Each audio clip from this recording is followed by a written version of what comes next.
já estamos de volta aqui com o programa Lições da Bíblia. Você que está acompanhando, estamos estudando um pouquinho sobre a conversão do apóstolo Paulo, conforme descrito então no livro de Atos, que é o livro que estamos estudando nesta temporada aqui no programa Lições da Bíblia. Eu quero aproveitar que estamos estudando nesta semana sobre a vida de Paulo e apresentar para vocês o novo curso bíblico da Novo Tempo em formato DVD, Paulo, o Mensageiro da Cruz. Este é um DVD que foi produzido aqui pela Escola Bíblica da Novo Tempo e o pastor Gilson Brito, que está com a gente aqui no programa, foi a pessoa que preparou aqui os temas relacionados à vida e ministério do apóstolo Paulo, muitos temas, o que Paulo pensava sobre Jesus, a cruz, a igreja, a saúde, o corpo. É um estudo muito legal. Morte. Como, pastor? Sobre a morte, né? Sobre o arrebatamento. Exatamente. Paulo tinha uma visão muito clara sobre esses assuntos, né? E a gente quer oferecer para vocês, amigos, pedirem gratuitamente esse DVD. Nós vamos enviar com muito carinho. Você pode entrar no blog do programa novotempo.com/lições da Bíblia, clicar no banner com esta imagem e você vai poder ali colocar o seu nome e o seu endereço para onde nós vamos mandar para você, tá certo? Ou, se você quiser, ligue em horário comercial para o telefone 0 operadora 12 21 27 31 21. Está aí na sua tela também. Você pode entrar em contato e a gente tem a alegria de enviar para você. Peça o seu curso bíblico. Estudar a Bíblia faz bem e nos mostra o caminho da salvação em Cristo Jesus. Nós estamos estudando aqui nessa semana um pouco da conversão do apóstolo Paulo. E, amigos, neste último bloco, eu queria que vocês comentassem um pouquinho sobre como foi este início do ministério de Paulo. Foi fácil? Foi difícil? Ele foi bem aceito? Foi automática a aceitação da igreja?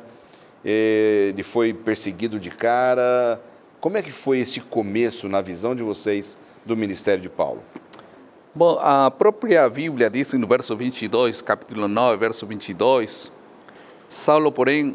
Capítulo 9, verso 22. Atos, capítulo 9, verso 22, diz que Saulo, porém, mais e mais se fortalecia e confundia os judeus que moravam em Damasco, demonstrando que Jesus era o Cristo. Quer dizer que os próprios judeus de Damasco, onde aconteceu a conversão dele, estavam confundidos. Não estavam assim completamente esclarecidos. O que está acontecendo assim? Muita gente, quando uma pessoa é drogadicta, passa a ser uma pessoa totalmente limpa, sem drogas. As pessoas dizem, não acredito que ele é assim. Então, havia uma confusão no início. Os próprios judeus não sabiam direito o que tinha acontecido, né? Exatamente. Mas o que eu gosto desta declaração é esta parte que diz, mais e mais se fortalecia.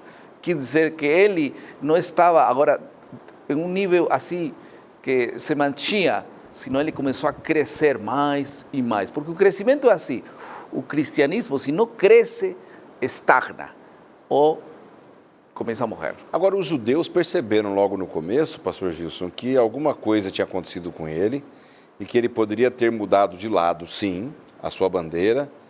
E alguns judeus começaram a planejar a morte dele.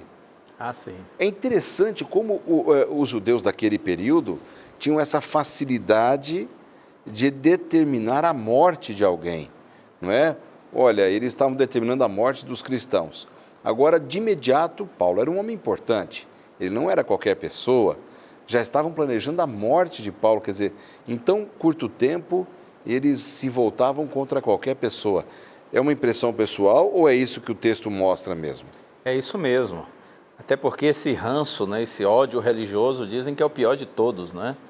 Então, Paulo sofreu tremendamente, primeiro, pela igreja que teve dificuldade de crer de forma imediata em sua transformação. Mas, segundo, pelos próprios judeus não convertidos que entenderam que ele havia realmente mudado de lado. E aqui em Atos 9, verso 16, quando Deus está falando com Ananias a respeito da conversão de Paulo, ele diz assim, Atos 9, 16, pois eu lhe mostrarei quanto lhe importa sofrer pelo meu nome.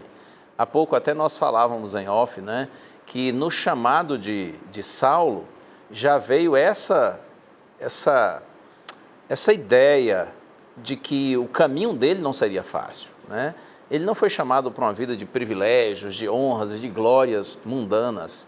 Ele foi chamado para uma vida de desprendimento e de muito sofrimento em decorrência de ter mudado de lado, né? A honra, a glória, a exaltação ele tinha antes, quando era o Saulo de Tarso. Ele era um doutor da lei, trabalhava para o Império Romano. Fariseu, né? Os fariseus eram considerados assim, a própria palavra fariseu significa separado, então os fariseus eram separados, no sentido assim de que eles eram a elite moral, a elite religiosa, espiritual de Israel. Além do mais, ele foi membro do Sinédrio, né? Que era o principal tribunal dos judeus.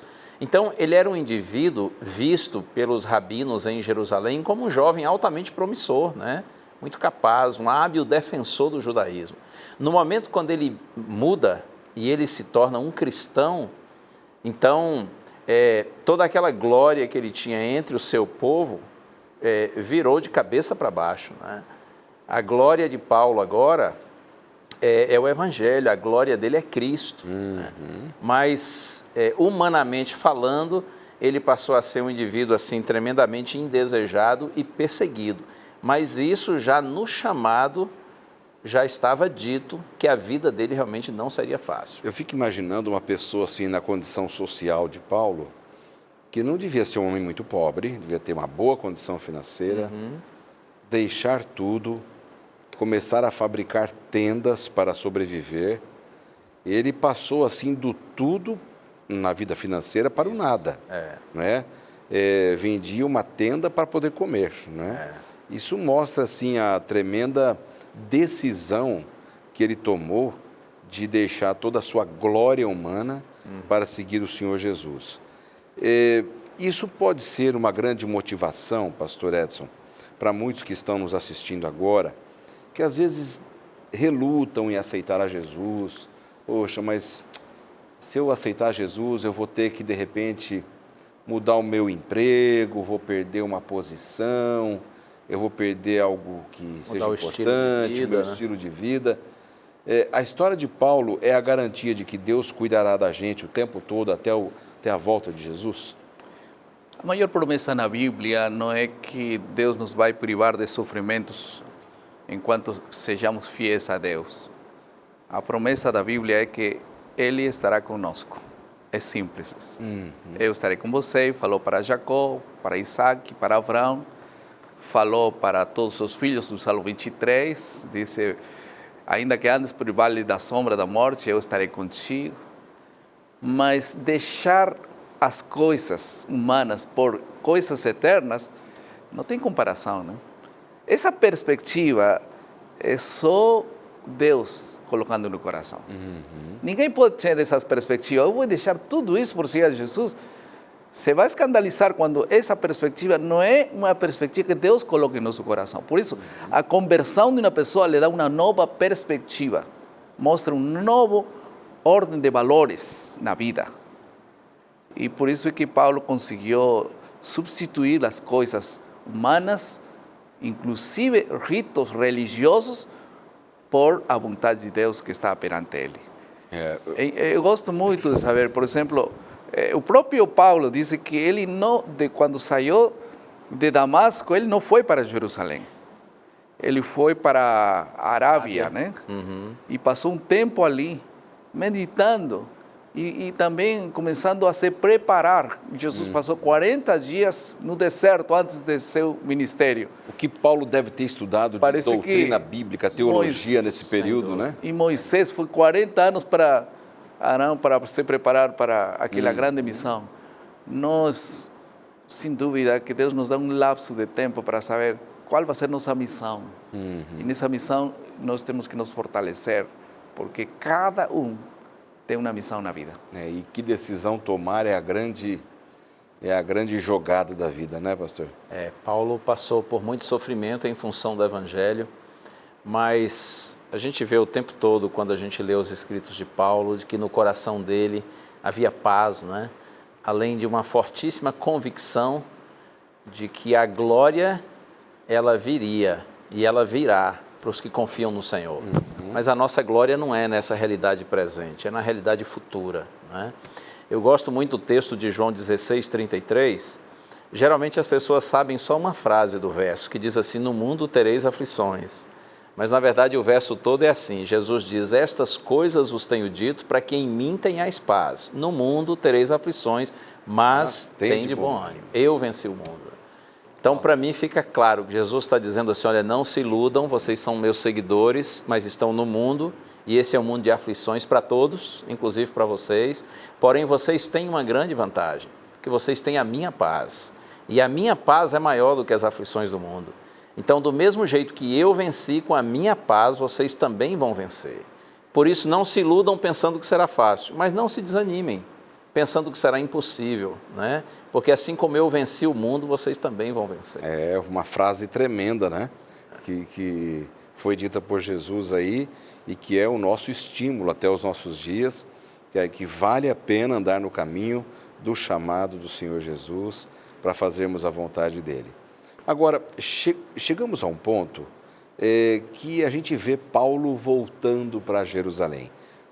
O pastor Schock disse que ele ficou ali praticamente quase 4 anos distante de Damasco. Ele foi para essa reclusão, deve ter estudado muito para se preparar melhor ainda, até para fazer as novas ligações mentais com o que ele tinha recebido no judaísmo, com a nova experiência com Jesus.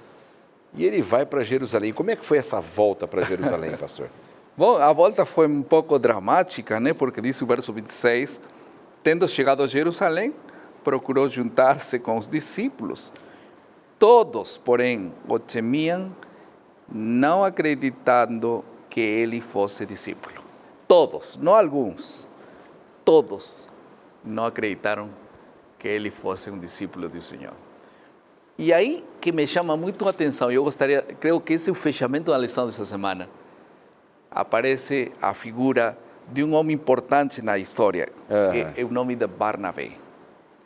Barnabé sim creu nele. Ele o introduz à igreja. E ele se torna um discipulador de Paulo. E agora ele se torna como um pai espiritual nos primeiros passos dele. Ele começa a falar com ele começa a acompanhar a ele.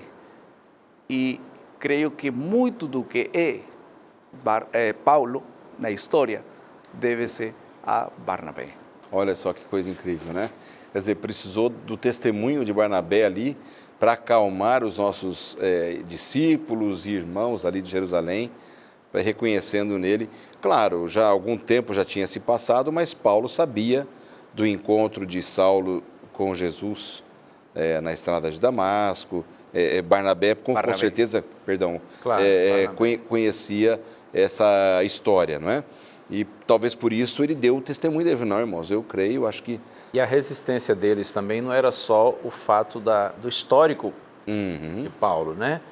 Do que ele havia feito antes contra a igreja, mas o próprio evangelho que ele pregava. Porque o evangelho de Paulo era um evangelho inclusivo, não é? Um evangelho que alcançava todas as pessoas de todas as partes do mundo, né? Inclusive ele se sentiu vocacionado, chamado para ir além das fronteiras de Israel, né? Exato. Por isso o apóstolo dos gentios, que são os estrangeiros. Exatamente. Então, o fato dele ter essa visão abarcante do evangelho, o fato também dele anunciar de maneira clara e inequívoca de que todos os rituais dos santuários tinham se cumprido em Cristo, né? Jesus era o Messias, tal. Então, tudo isso causava muita resistência, não tanto nos judeus helenistas, que tinham a mente mais aberta, mas nos judeus nascidos e que viviam ali em Israel, os hebreus mesmo. Exatamente. Eu só tenho 1 minuto e meio para acabar o programa, mas eu queria que a gente encerrasse fazendo aqui um apontamento, quem sabe o pastor Schock faria para a gente. Ali, Paulo, tudo indica que tenha ficado uns 15 dias em Jerusalém, tentou se juntar ali aos discípulos, tal, mas ele também estava testemunhando possivelmente aos mesmos judeus que haviam instigado a morte de Estevão. Vocês acham que ele foi cumprir também até uma obrigação de sua consciência ali em Jerusalém? Falou, não, eu preciso testemunhar que agora eu creio como aquele que foi morto, Estevão. Como é que você vê isso, pastor? Porque Saulo foi chamado para ser apóstolo dos gentios, mas também a Bíblia diz dos próprios israelitas também. Então, ele não se limitou só a um ministério, ele se preocupou muito com seus irmãos, com quem eles conviviam antes. E então ele começou a pregar a eles, porque ele era um deles. E muitos deles foram convertidos. No capítulo seguinte, no verso 1, já começa a falar como é que prosperou a palavra de Deus e muitos creyeron y se multiplicaron. Y dice que el resultado era que tinham paz. Essas pessoas que conheciam o Evangelho, mas não tinham paz, agora conheceram o Evangelho de Jesus e começaram a ter paz. Quer dizer que o Evangelho realmente transforma e dá paz. Amém. Graças a Deus por isso. Pastor Edson Schoch, obrigado pela sua participação nessas 3 últimas semanas com a gente aqui no programa Lições da Bíblia. Pastor Gilson também, obrigado. Vocês são sempre muito bem-vindos. E nós agradecemos também a você pela sua audiência. Que Deus te abençoe imensamente, que a vida de Paulo possa inspirar em você uma santidade e a vontade de servir a Deus cada dia mais. Um forte abraço e até a semana que vem.